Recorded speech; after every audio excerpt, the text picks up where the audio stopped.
chapter 2 of Mishnayot Masechet Sukkah is a very smooth continuation of chapter 1 as we continue to learn the laws of what makes a sukkah kshera or pesula, pertaining to the schach, pertaining to the walls, pertaining to its location.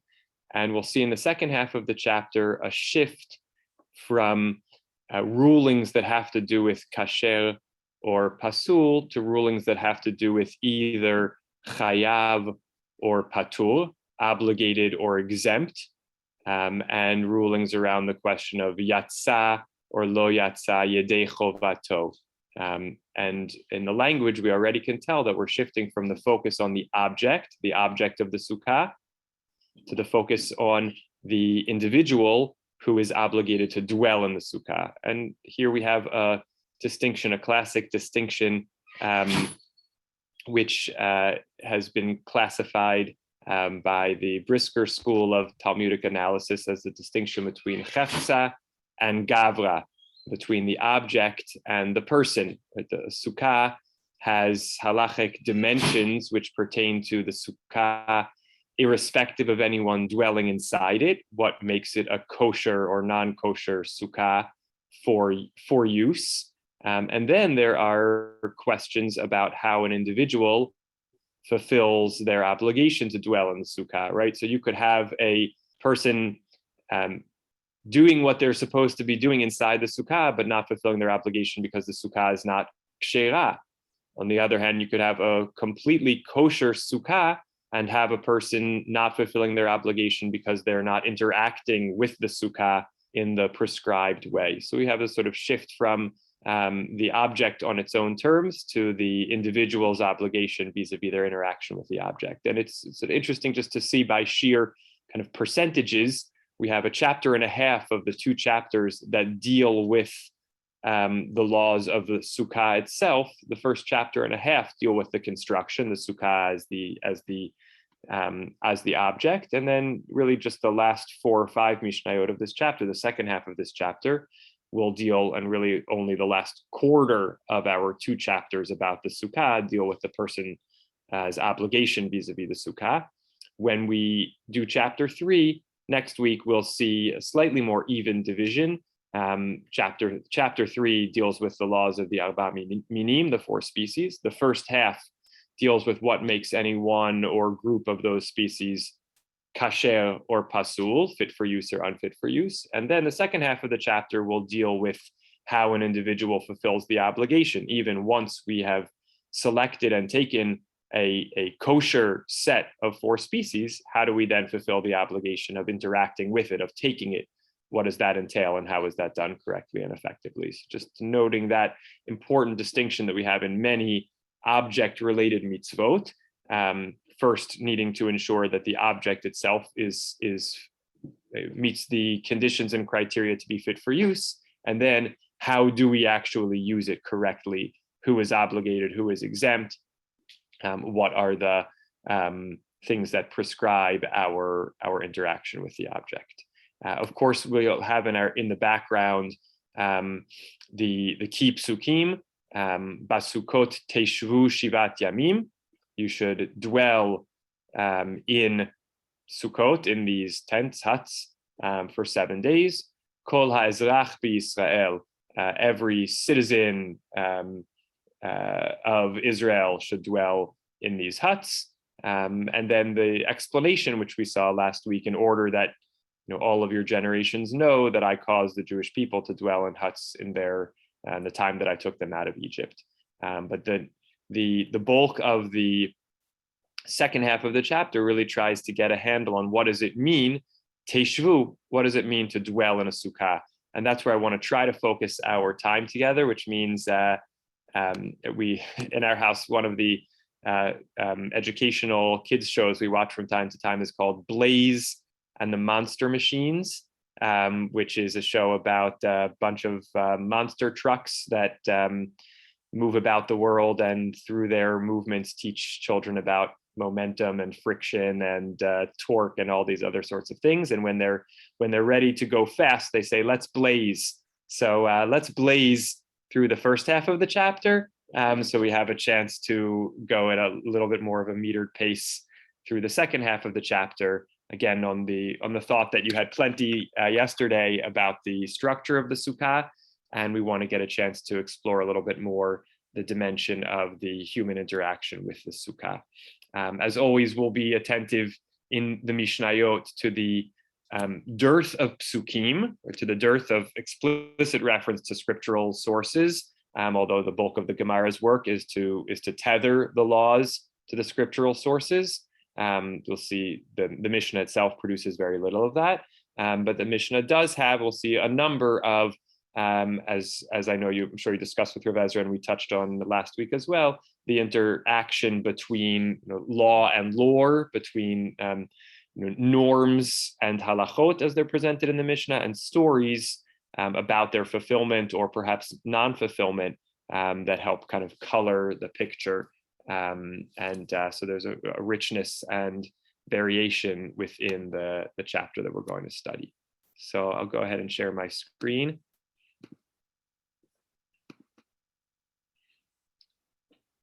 Again, our goals in this Mishnah learning is to familiarize ourselves with the content to the best that we can, get a little flavor for the structure and flow of Mishnayot, and try to delve in particular to at least one area here, which will be the nature of obligation of a person in the Sukkah.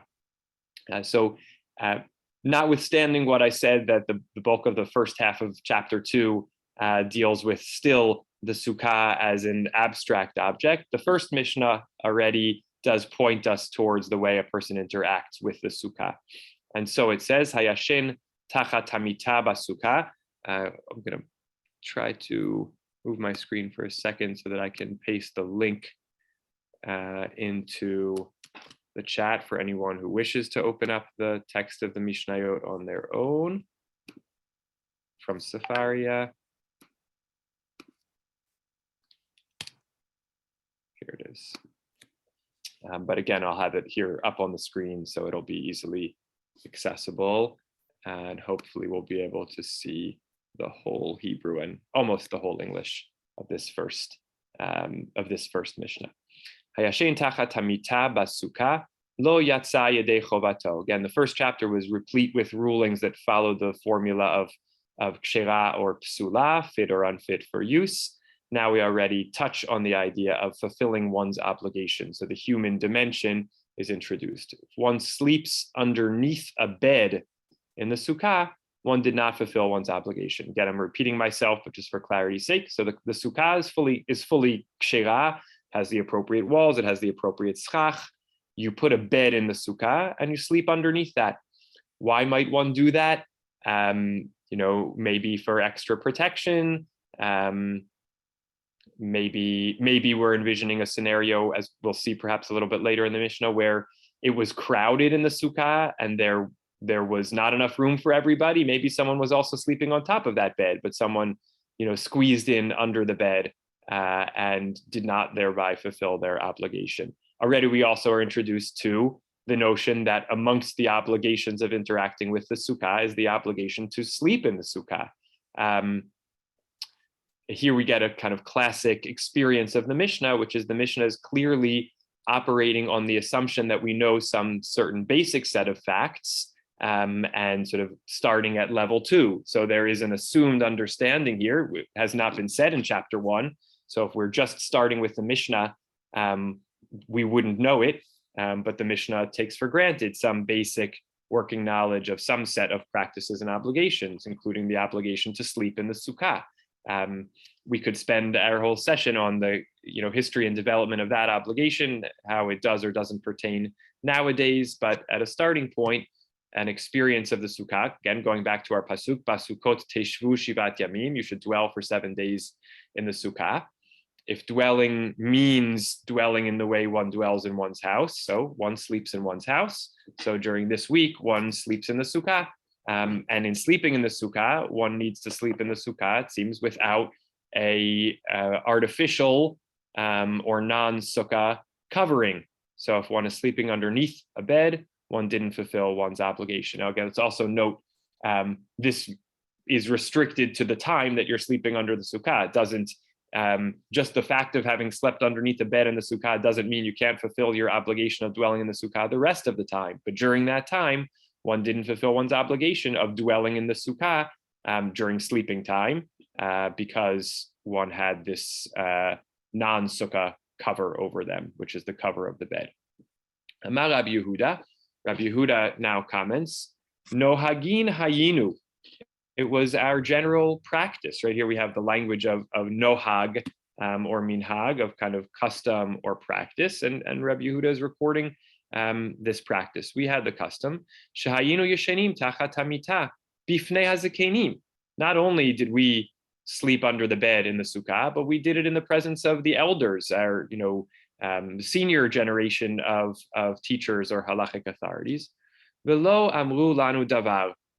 And they didn't say anything to us, seeming to imply they offered no corrective or critique or challenge. And therefore, we can infer from that what we did must have been okay at some level, right? Of course, the Mishnah operates off the assumption that it's the job of teachers and elders to correct their students if they're doing something incorrect when it comes to the fulfillment of an obligation. And so, silence is assent, and therefore Rabbi Yehuda kind of adduces this practice as an indication of that the position recorded in the beginning of this Mishnah must not be exclusive or authoritative, because he and his colleagues did sleep under a bed in the presence of the elders, and they were not corrected in any way. So this leaves us. It's interesting, by the way, just to sort of see the way this is structured. It's not that Rabbi Yehuda says, Hayashen, the Mishnah could have said, Hayashen tachat hamita basukah lo yatsa yedei chovato. Rabbi Yehuda omer yatsa yedei chovato. Or we could have structured this as a standard argument. And in an academic analysis of Mishnah, we would have to delve more into when are arguments structured as two equal opinions and when is, in an opinion versus a story. And here is an opinion versus a story. Rabbi Yehuda, just records that the practice was different and was not critiqued, and that seems to be presented, therefore, in the Mishnah as an alternative halachic possibility. And let's go on a little further. So now it seems again we have two opinions: the halachic articulation of the opinion that you don't fulfill your obligation, and the narrative basis that you do fulfill your obligation. Amar Rabbi Shimon. Rabbi Shimon says, Maaseh v'tavi avdo shel Rabban Gamliel. There was an occurrence with Tavi, the servant of Rabban Gamliel. He's known to us already, going all the way back to Tractate Brachot, as someone who was, generally seemed to practice commandments on the face of it. It was kind of treated in a different category from other servants. Generally, servants, depending on their circumstances, were exempt from some mitzvot. But here we have a story of the servant of Rabban Gamliel. Again, as the Steinsaltz, I believe, interpolates here, it's a Canaanite slave, right? A Hebrew slave or servant would be obligated in all obligations, but a Canaanite was sort of considered a partially obligated. So this is someone who would generally not have been obligated, and yet Shahaya Yashen Tachat Hamita, he would sleep underneath the bed in the sukkah. V'amar lehem Rabban Gamliel hazakenim, ra'item tavi avdi shehu talmid chacham v'yodea sha'abadim pturin min hasukkah lefichach yashen hu tachat hamita. Rabban Gamliel said to the elders in praise of Tavi, have you seen my servant Tavi? He's such a sage that he knows that as a slave, he is exempt from sukkah, and therefore he sleeps under the bed. Ulafi darkenu lamanu, and sort of by the by of this comment, we learn, shayashen tachat hamita lo yatsa yedei chovato, right? Because if the praise here, sometimes Tavi was sort of praised for fulfilling commandments he wasn't obligated in, but the interpretation and understanding based on Rabban Gamliel's praise of Tavi was, he's so wise that he knows that he's exempt from the sukkah, therefore he sleeps under the bed, because since he's not required, he sleeps in a spot which wouldn't fulfill one's obligation. And we get, again, there's lots of discussion about this in the Gemara. So why is he in the Sukkah altogether? But it seems that he likes to surround himself with the sages. He wants to have an experience of Jewish practice, but he knows he's not obligated, and therefore, he does it in a way that wouldn't fulfill his obligation were he to be obligated, which is to sleep under the bed. And so this sort of seems to be the ultimate kind of resolution of the previous two opinions. We have the standard opinion, we have the Rabbi Yehuda kind of exception or alternative point, and then we have the story of the slave, which seems to indicate to us that one doesn't fulfill their obligation. Now, we are left wondering, could it really be, how do we then resolve the middle story? Could it really be that Rabbi Yehuda was not fulfilling his obligation and was, left alone by the sages? And the prevailing sense of the commentary seems to be that this is not the ultimate ruling, that one may fulfill their obligation by sleeping under the sukkah, but it was a sort of acceptable opinion in its time for Rabbi Yehuda and his school of thought. And so again, the ruling today, once these debates in the Mishnah kind of get solved with an kind of unequivocal and universal final position, is the position that if you sleep under a bed, you haven't fulfilled your obligation. But this was still a live debate in its time. And it seems in the Gemara's later discussion that it reflects that Rabbi Yehuda has sort of a view of the sukkah that a kind of a temporary tent within, doesn't kind of nullify the sukkah, at large. So Rabbi Yehuda has this minority opinion, which we ultimately don't rule like, but at least represented seemingly an acceptable variation in its time. Rav Moshe asked a good question. What if he slept for an hour under the bed and then switched? I think we would. It's a really interesting question.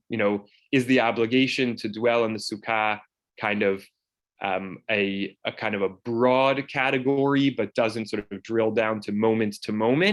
I think we would say he didn't fulfill his obligation during that hour, but maybe he fulfilled his obligation the rest of the time. And of course, again, we have to ask when it comes to something, which like sukkah, when not fulfilling one's obligation, are we saying that they simply missed out?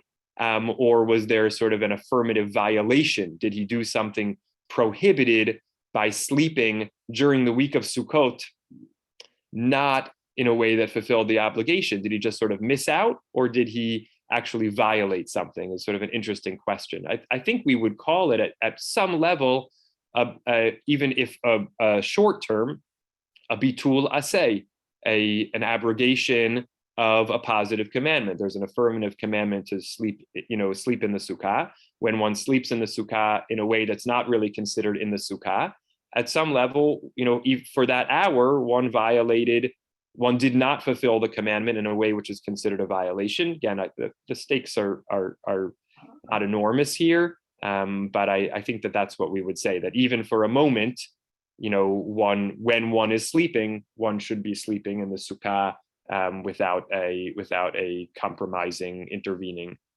cover.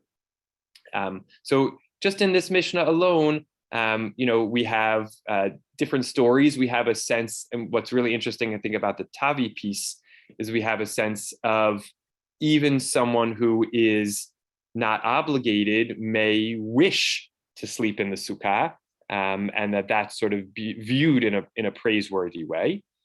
Since who knows how far we'll get, let me just kind of pause to note that it's only in Mishnah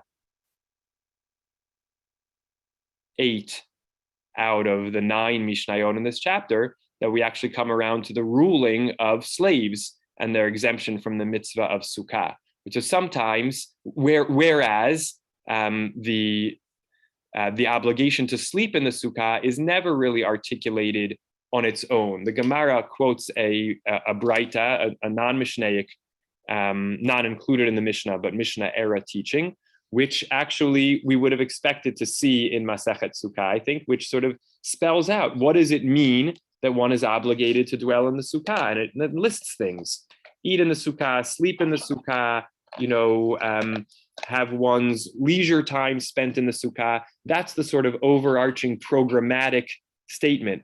But the Mishnah assumes that we know that information, and therefore it doesn't rehash that information. So when it comes to sleeping in the sukkah, we just address the details of that in Mishnah 1.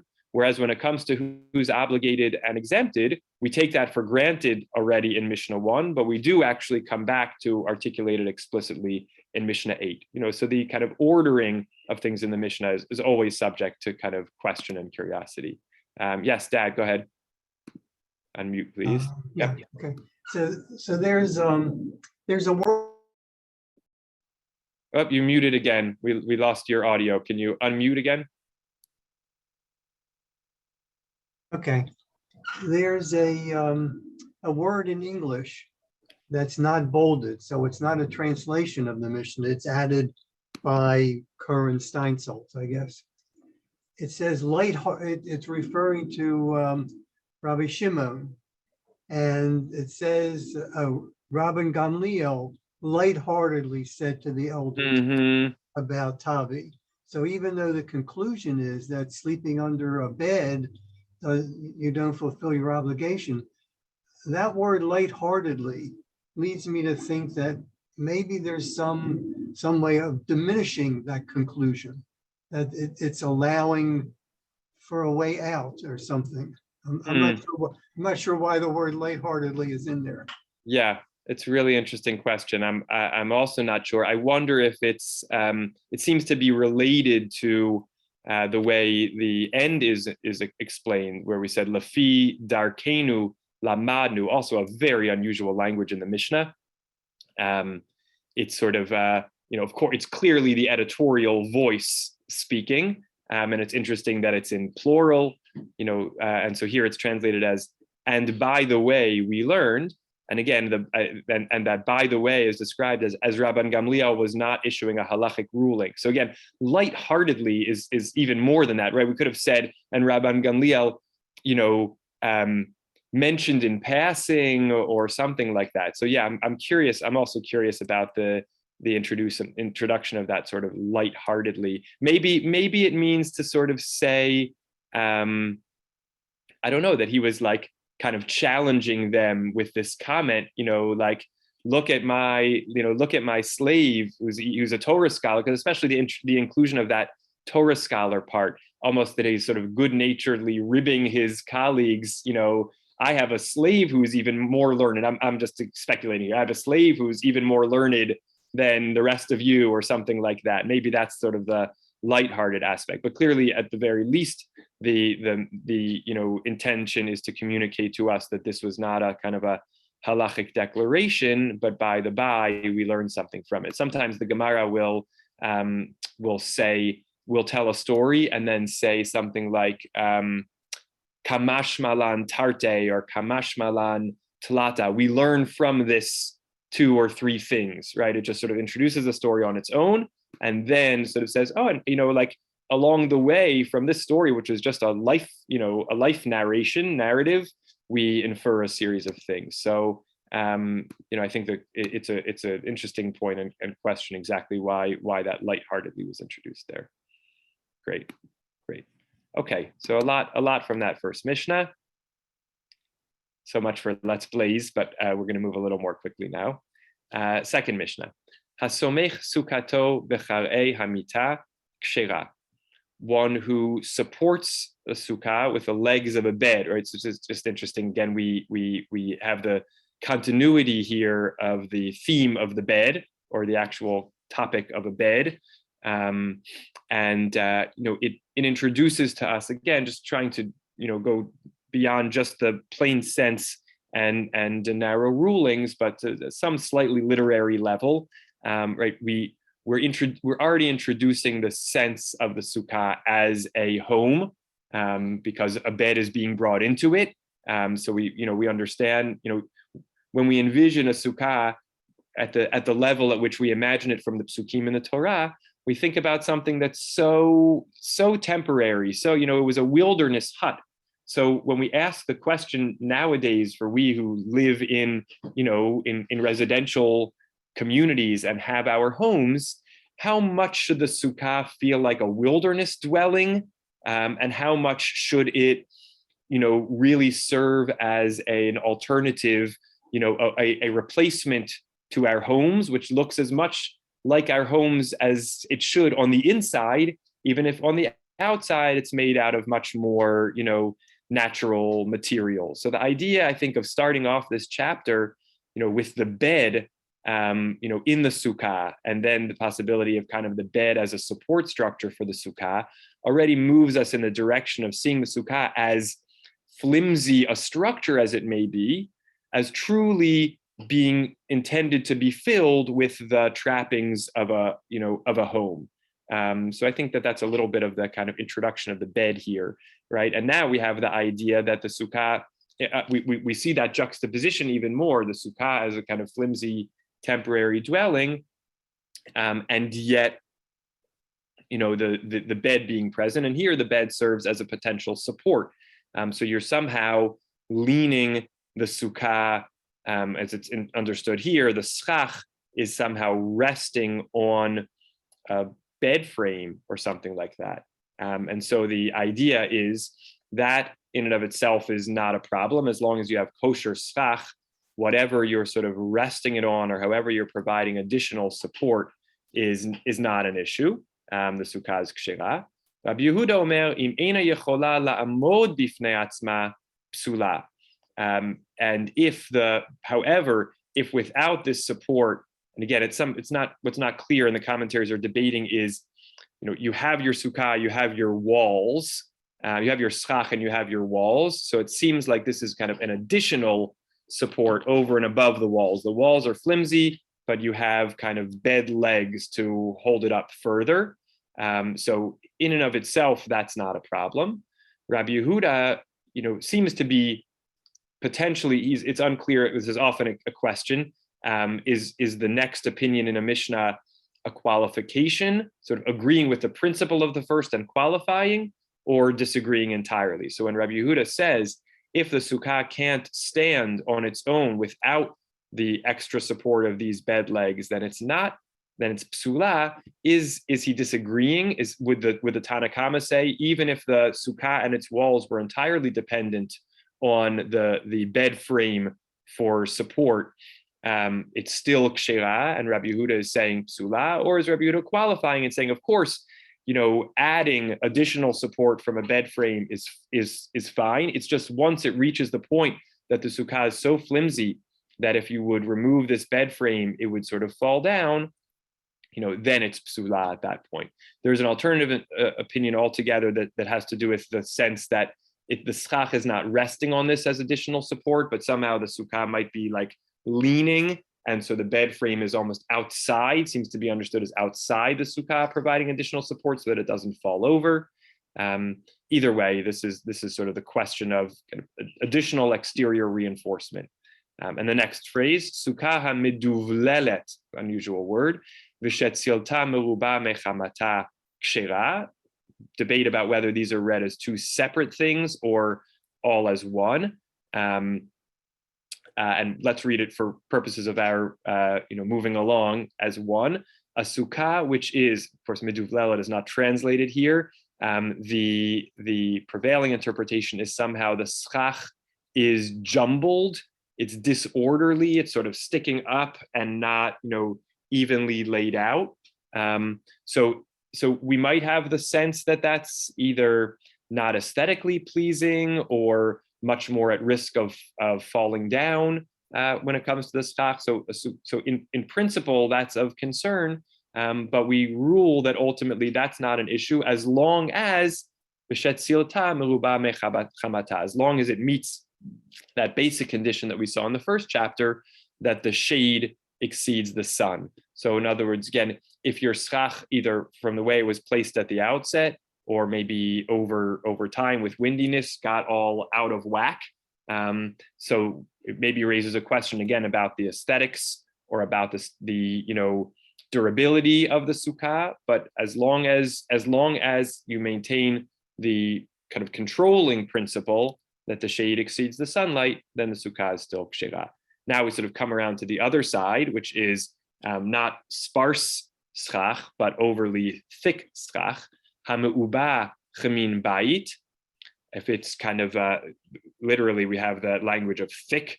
So if the sukkah, which here is the stand-in for the term schach, if the schach is thick, so thick that it feels like a roof of a house, it really has a kind of a permanence and a thickness. It doesn't have that sukkah feel, such that it feels like a house.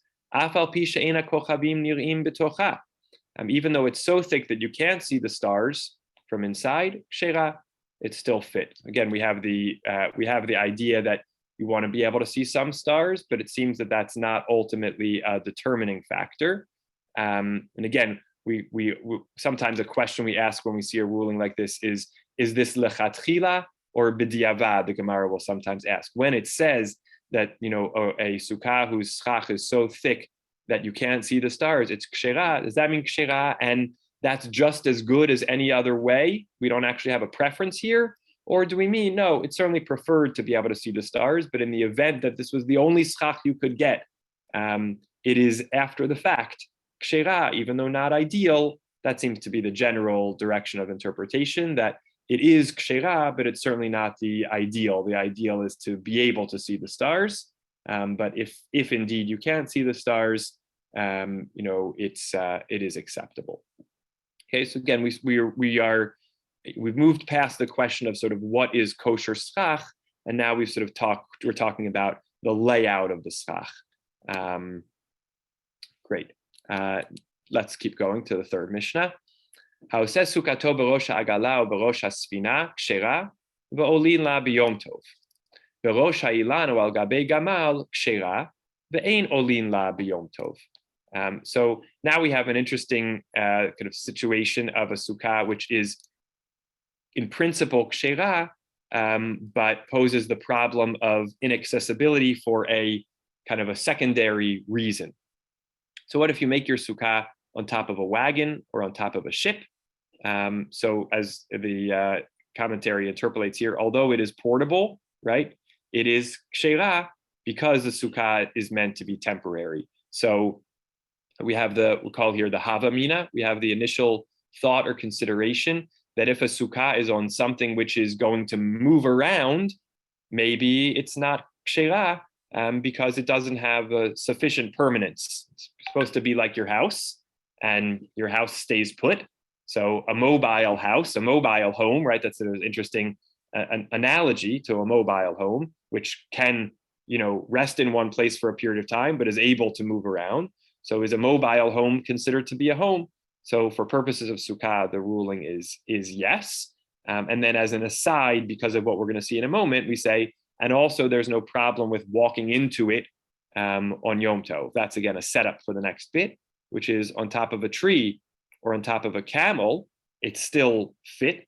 But you have a problem, which is ein olin la b'Yom Tov. You can't walk into it on Yom Tov because, as we see here, the sages prohibit climbing or using trees or animals on the festival. So it's a kosher sukkah for Chol HaMoed, but it wouldn't enable you to fulfill your obligation on the days of Yom Tov, because on the days of Yom Tov, we don't climb a tree and we don't ride an animal. And therefore, that sukkah is kshera from within here we see a beautiful kind of intersection of what we're trying to talk about, the intersection between what makes a sukkah kshera and what enables you to fulfill your obligation. So the sukkah on a tree or on a camel is kshera from within the laws of the structure, but it doesn't enable you to fulfill your obligation on Yom Tov because it has the accessory issue of not being able to enter it on Yom Tov. But here it's an interesting middle ground. You could use it on Chol HaMoed. Okay. Shtayim ba'ilan v'achat bidei adam, or shtayim bidei adam v'achat ba'ilan kshera. We're going to move through this quickly. If you have two of the walls that are kind of made up of or adjacent to a tree, and one of the walls is of kind of man-made materials and not tree, or two are man-made materials and one is tree, it's kshera, but again, we have the problem that you can't come into it on Yom Tov because it's sort of too high a percentage of tree. Shalosh bidei adam v'achat ba'ilan, and now it's also again not clear whether we're talking about made of or perched in. But if you have 3 of the walls for man-made material and one of them is a tree, so again, it would just sort of envisioning a let's say maybe more of a bush than a tree. But you have let's say a wall of bush on one side, and the other 3 walls are canvas. So it's kshera, and you can go into it on Yom Tov because the minimal number of walls to make it kosher, which is 3 or 2 plus, are made out of man-made materials. The sukkah is not dependent on a portion of it being from something which we're not supposed to interact with on Yom Tov. Ze haklal, kol shenital ha'ilan v'yechola la'amod bifnei atzma kshera v'olin la b'yom tov. That's the general principle then. Anything where if you were to remove the tree component of the structure and it could stand on its own, kind of meaning halachically stand on its own because it's sufficient number of walls, then it's kshera and you can enter it on Yom Tov. Okay, still moving a little bit quickly just to get the flavor here and have a little time for the end. One who oseh sukkato bein ha'ilanot v'ha'ilanot defanot la. If you establish your sukkah, and here this is where it kind of casts some question exactly how then we understand the previous Mishnah. But if you make your sukkah between the trees, and the trees are walls for it, it is kshera. Exactly how does that intersect with the previous Mishnah beyond the scope of our learning today? And now here in the middle of Mishnah 4, and it's interesting why this is not set as its own Mishnah. Right? It would have seemed to me that this first line of Mishnah 4 would have served as a good conclusion to Mishnah 3, and then we would expect to kind of transition entirely to a new Mishnah to talk about who's obligated and exempt from Sukkah. So it's interesting that these are sort of mushed together into one Mishnah. I don't know why. I don't know if it's whether we want to sort of create a closer bridge between the laws of Sukkah Kshera and then the individual's obligation or exemption, such that they're bound up within one Mishnah. But here Mishnah 4 then continues to say, Shluchei mitzvah turin min ha-sukkah. Somebody who is an agent or a messenger who's performing a mitzvah is exempt from Sukkah. I'll just read through this Mishnah and then circle back. Cholin umesham shehen, someone who's sick and someone who's tending to the needs of that sick person, turin min ha-sukkah, are exempt from Sukkah. Ochlin v'shotin arai chutz la sukkah. And now it's sort of a different thing, which doesn't have to do with obligation or exemption, but activities within or without. A person who is obligated in Sukkah still may do certain things outside of the Sukkah. And that is, they may eat or drink arai, kind of temporary, a minimal eating or drinking. Here translated a casual eating or drinking outside the Sukkah. It's interesting the use of the term arai here, just in case we don't get to get all the way there. We want to move to the very, very end of the chapter. And again, it's often the case in the Mishnah. We already saw this chapter, that the Mishnah will teach a law or two, and then circle back at the end and say, Zeh haklal, here's the overarching principle. It's a sort of really a characteristic feature of the Mishnah that it starts with case law and then extrapolates to principles, if we even get the principle. Often the principle is underlying and never articulated, but it'll start with cases and extrapolate to a principle. Here, therefore, it's interesting that only at the very end of this chapter do we get the sort of underlying principle about how we're supposed to relate to the Sukkah, and that is, Kol Shivat Hayamim Adam Oseh Sukkato Keva Uveito Arai. All 7 days of Sukkot, a person makes their Sukkah their permanent residence, and their house their temporary residence, meaning anything you would do in your house, your fixed residence, you do in your Sukkah. And anything you would do, in a temporary dwelling that you wouldn't necessarily do in your house, you may do outside the Sukkah. And in fact, you may do it in your otherwise permanent home. You may do it outside the Sukkah. So we have these terms, keva and arai, fixed and temporary. And the experience of Sukkot is to flip those on their head and say the sukkah now is your home for fixed activities and temporary activities. The sukkah as a temporary dwelling becomes the home for your fixed activities, and temporary activities may be done outside the sukkah. And so that's what we're coming back to that language here. Arai, temporary, kind of casual, not fixed. So a temporary, casual, or not fixed eating may be done outside of your fixed dwelling. Your fixed dwelling is your sukkah. That's what the Mishnah that we just saw told us. And so you can do a temporary eating outside your fixed dwelling. And that could be not just outside, but even in your house.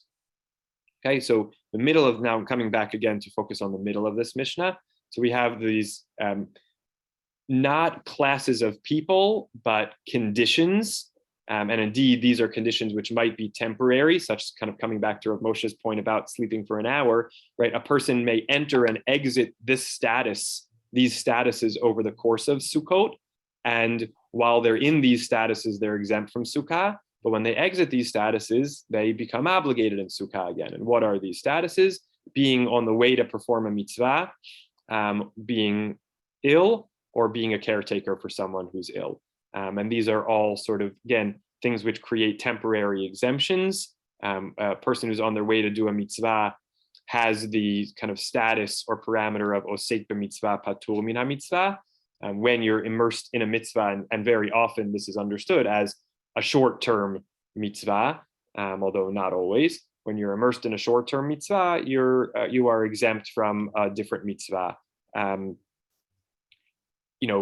It's interesting to sort of think about the application of this principle to Sukkot, because kind of why not say the other way? You're immersed in the mitzvah of Sukkah. Now you're being presented with another mitzvah. Well, why not say I'm exempt from that other mitzvah because I'm immersed in the mitzvah of Sukkah? So it already gives us a sense that the mitzvah of Sukkah is so kind of ongoing and running in the background on Sukkot, even though, of course, we experience it front of mind, that it's hard for it to supersede, even if it temporally precedes, it's hard for it to supersede a different short-term mitzvah, because it's just sort of like the background for our activities during the week. If something short-term would require us to exit the sukkah, we could exit the sukkah in order to fulfill that mitzvah. Interesting questions. What exactly are the examples of this? And then, of course, somebody who's sick, really falls under the category of mitztaer patur min ha-sukkah, when the fulfillment of the sukkah mitzvah would cause somebody, discomfort, then they are exempted. This is a bit of an interesting principle in asking the question, how does it interact with the idea of, making the sukkah your permanent home for the week? But I think here too, we can say somebody who's sick might well exit their house in order to get the care that they need. And so therefore they certainly are not obligated in sukkah. And if dwelling in the sukkah would cause them additional pain or hardship, then they need not. And the people who are caring for them go with them wherever they need to go. Of course, it's not a categorical exemption in the sense that if your illness is not one which, if your illness is one which, you would be lying down in your bed at home and could be equally comfortable in the sukkah as at home, and your care could be equally provided for in the sukkah as at home, as in your home, then it seems the exemption wouldn't apply. That's probably pretty unusual, when we're talking about someone who's truly in the category of illness. Okay, and then that casual eating outside the sukkah now comes into play with this next Mishnah of stories. Maaseh veheviu lo l'Rabban Yochanan ben Zakkai lit'om et ha'tavshil, u'Rabban Gamliel shtei kotavot u'dli shel mayim, ve'amru ha'alum la'sukkah. So now we seem to have instances where things that certainly seem to qualify as temporary, casual consumption, these sages still wanted to eat them in the sukkah. And this is an instance of sort of being strict where there's no downside per se, right? So there was a happening where they brought Rabbi Yochanan ben Zakkai to taste a cooked dish. kind of lovely to imagine, the whatever was being prepared for Rabbi Yochanan ben Zakkai, so they might as well know if he liked it. So they brought it to him and said, how does this taste? That seems to be the environment. It's sort of, again, a beautiful little glimpse into the lives of the sages. Someone was preparing food for them and wanted to know if it was good. So that's not sitting down to a meal. That's a little taste. That's clearly an achilat arai, a temporary eating, and so that would be exempt from needing to be done in the sukkah. And Rabban Gamliel, someone brought a snack, a couple of dates and some water. Clearly not an established meal. And in each of those cases, they said, Ha'alum la sukkah, take them to the sukkah, and we'll eat them there. Now, it's interesting, if they were saying take them to the sukkah, they were not inside the sukkah. But if they were saying take them to the sukkah, it was sukkahs. So now we have to ask the question, why were they not in the sukkah at the time? And I don't know the answer to that. I'm sure the commentaries discuss it, but I don't know off the top of my head. But whatever, they were doing some other activity which didn't require being in the sukkah. Or we could imagine maybe a different scenario, although it doesn't seem to be what the language of the Mishnah is saying, which is, no, it really doesn't seem to be. It seems like they were doing some other activity outside the sukkah. These things were brought to them and they said, take them to the sukkah so we can eat them. So I'm curious about what they were doing at the moment. And then we have a kind of a counterpoint, which is when Rabbi Tzadok was given a very small amount of food, he wrapped it up in a napkin. That has to do with the question of whether when washing hands is required, and this was a small enough thing that washing hands wasn't required, but he still didn't want to render it impure in any way or run that risk, so he wrapped it up.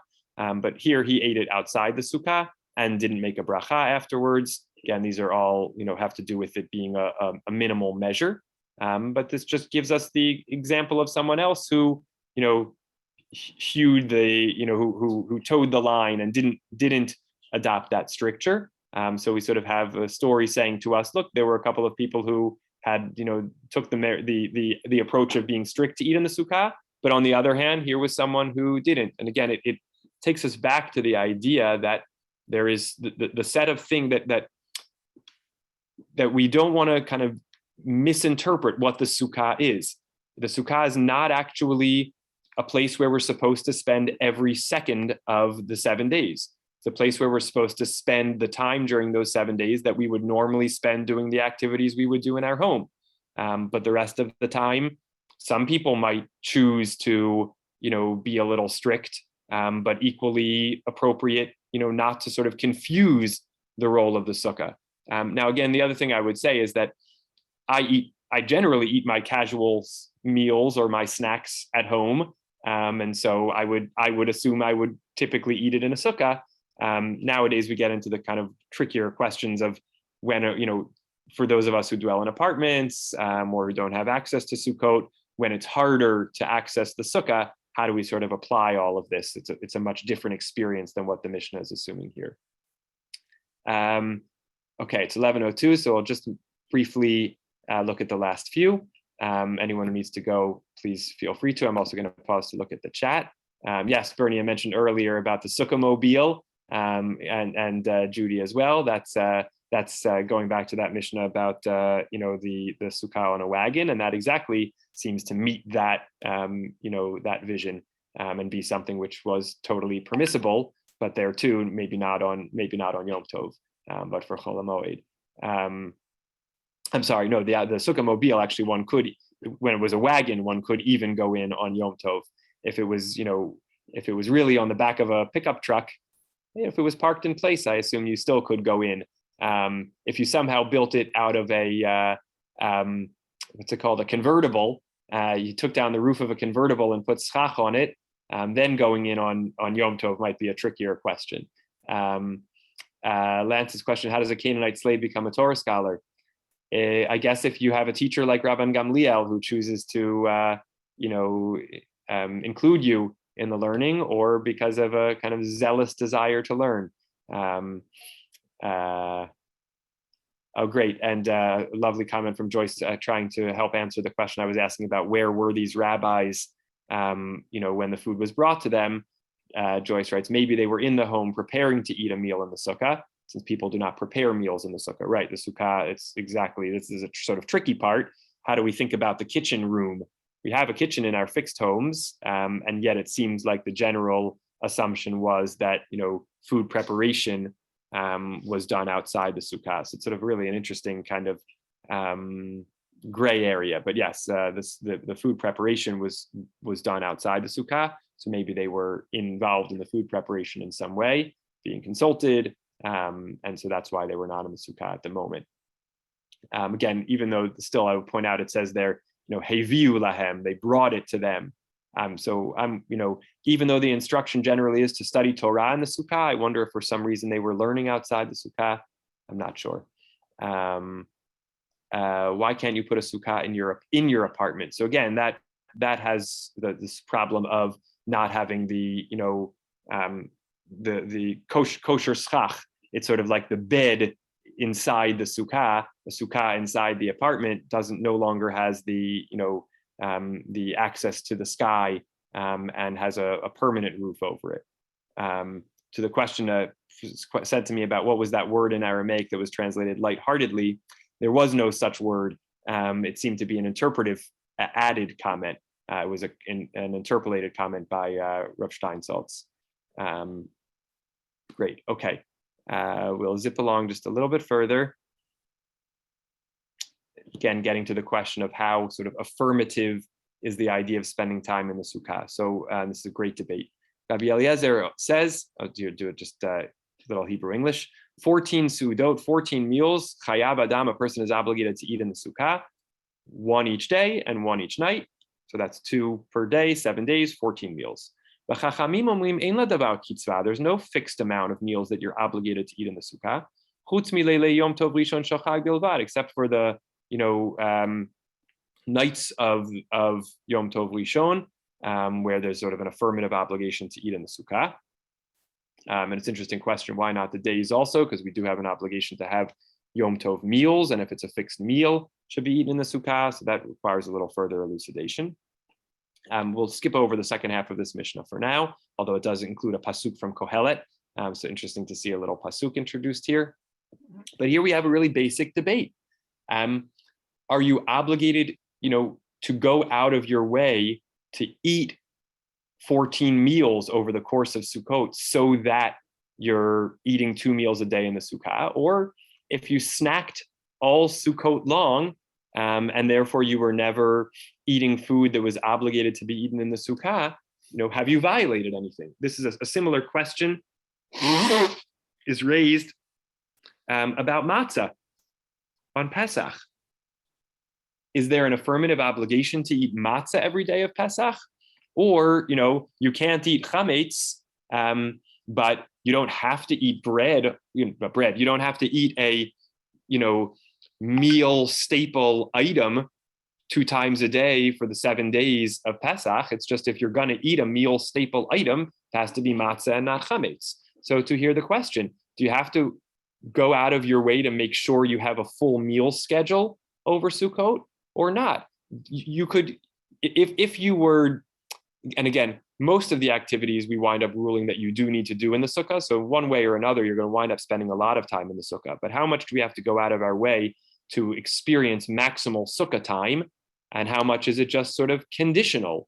If you are, doing the things that you have to do in the sukkah, you have to do them in the sukkah. But you don't have to go out of your way to do those things so that you wind up in the sukkah. And I think it's a really interesting debate, again, about how much we're required to experience sukkah over the week, or just, when we happen to do the activities that that are mandated to be done in the sukkah.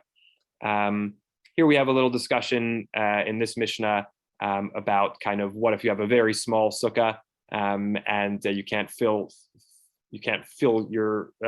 fit yourself into it, and your table is outside the sukkah. Is that acceptable or not? And we have another little story about it, and we also circle back to the phrase we saw in the very first Mishnah. Somebody did a various version of it, velo amrulo davar, and they didn't offer any criticism, and the implication then it must have been okay. But then there's actually a debate about that story. Beit Shammai says, what do you mean they didn't say anything? They actually did say something. They said, you didn't fulfill this mitzvah if you do it this way. So there's sort of a debate about whether there was a corrective criticism or not. And we'll conclude just with Mishnah 8. Nashim va'abadim uktanim. Women, Canaanite slaves, and minors are exempt from the Sukkah. And this has to do with the fact that the Torah says, Kol ha'ezrach b'Yisrael, and in biblical times and to a degree in rabbinic times, women did not have that sort of citizen status. There's a whole discussion about, since Sukkot is already a positive time-bound commandment, wouldn't we already know that women are exempted? But maybe because the mitzvah of Sukkah is a mitzvah of dwelling, and dwelling is sort of something everybody does all the time, we would have thought women might be obligated, and indeed we wind up concluding that they are exempted. Like many positive time-bound commandments, women have embraced this obligation, but on the books at a kind of formal halachic level, there is an exemption for women from the mitzvah of Sukkah. It's interesting as we think about the various holidays, Pesach, women have full obligations in all the dimensions of it. Here in Sukkot, on this aspect, there is an exemption. How about minors, as we get into, and again, lots to say about women's obligations and the group that women are grouped together in, an ongoing, I think, challenge for our community. So noting that, even though not delving into it right here. Then we have the question that we ask about many mitzvot: when does a minor become obligated? Is it only at bar mitzvah age? Is there an intermediate period where they're obligated, but obligated from an educational perspective?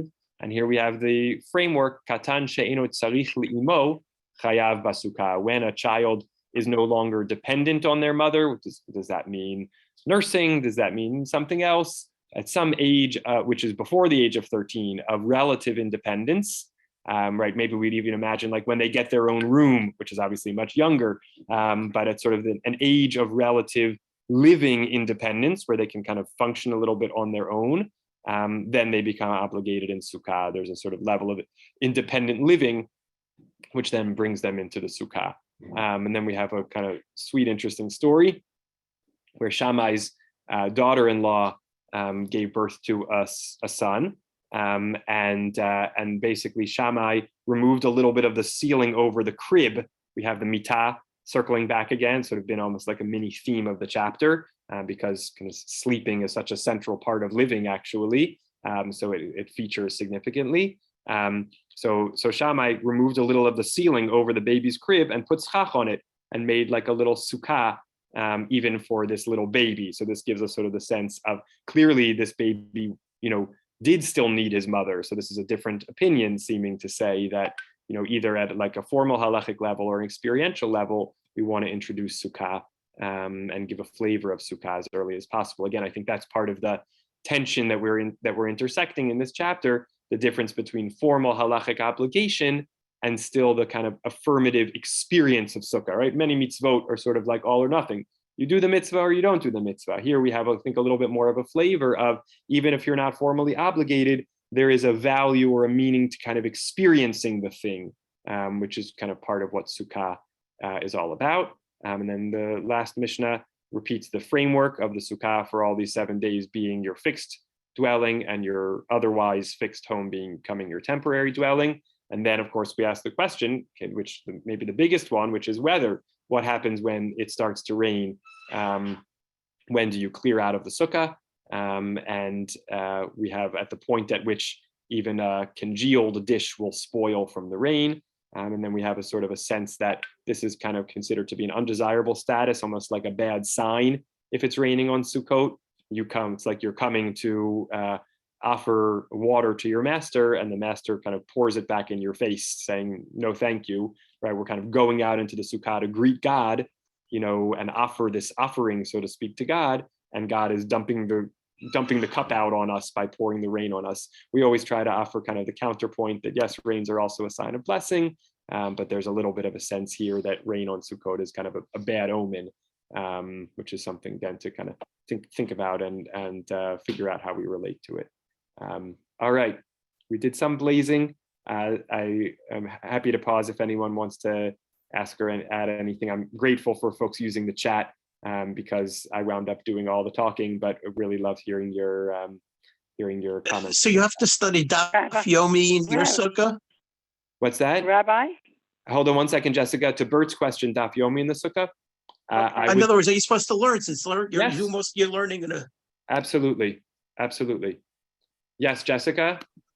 When I was a child, we learned that if the Jews are sinning, it rains on Sukkot.